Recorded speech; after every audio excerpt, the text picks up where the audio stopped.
Hi guys, welcome back to another video. Today's question on string is form a palindrome. The question states that given a string, find the minimum number of characters to be inserted to convert it to palindrome.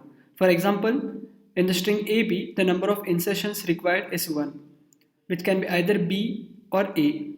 Similarly, for the string AA, the number of insertions required is 0 because AA is already an even length palindrome. And for the string ABCD, the number of insertions required is 3, which is DCB. Let's have a look at few more examples.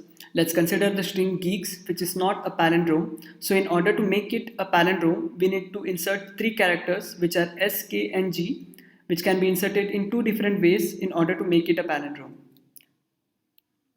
Similarly, in case of the string ABCD, 3 characters are required, which are D, C and B, which can be inserted in 6 different possible ways in order to make it a palindrome. So now let's have a look at our actual approach to solve this particular problem. We make use of dynamic programming. Let's consider a string S1, which is geeks and whose size is 5. We also create another string S2, which is the reverse of the string S1. The right side of the screen shows the algorithm, which contains a function longest common subsequence whose arguments are the string S1, S2 and size of the string n. So initially we create a two-dimensional array or a matrix, which is also known as DP table, of size n plus 1 by n plus 1. And we start our algorithm with a for loop where I is equal to 0, that is I points to the first row of the DP table and j points to the first column. So we check whether if I is equal to 0 or j is equal to 0, and if so, we update the value of dp of ij as 0. So this process continues for the first row since the value of I is 0, and for the second row, first column, the value of j is 0, therefore the value of dp of ij here is also 0. Now the value of j is 1, and we check whether if s1 of I minus 1 is equal to s2 of j minus 1, that is g is not equal to s. Therefore we move further and update the value of dp of ij as maximum of top and left cell, which is 0. Similarly, for j is equal to 2, we update the value of dp of ij as maximum of top and left. So we continue this process. Finally, the value of j is 5, and we check whether if s1 of I minus 1 is equal to s2 of j minus 1. Since s1 of 0 is equal to s2 of 4, therefore we update the value of dp of ij as 1 plus dp of I minus 1 j minus 1, that is the diagonal element plus 1. Now I points to the third row and j to the first column. Now j points to the fourth column, which is the value 3. We check whether if s1 of 1 is equal to s2 of 2. Since both of these are equal, therefore we update the value of dp of ij as 1 plus the diagonally preceding cell, which is 1. So we have completed for the third row. So now I points to the fourth row,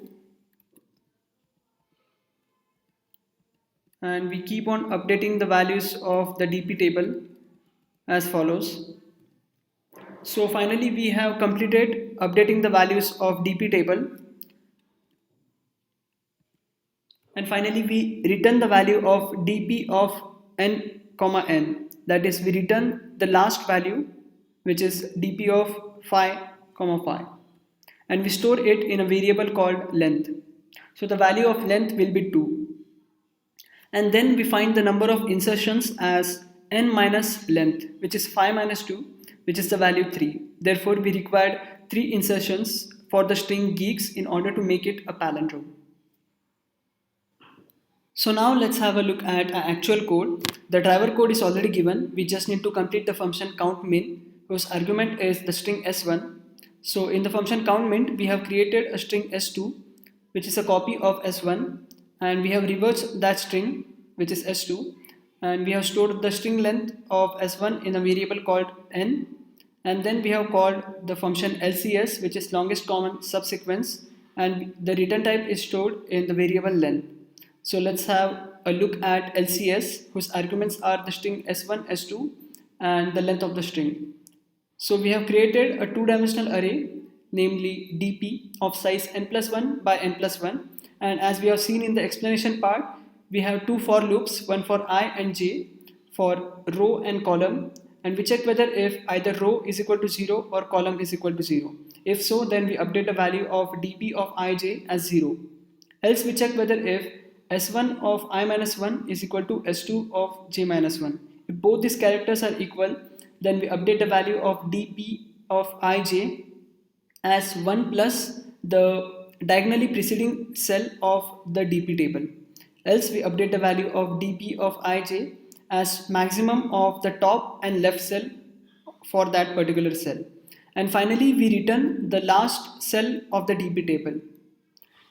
And this value is stored in the variable length, and we calculate the number of insertions as n minus length, and finally return the number of insertions. So we can compile a code now.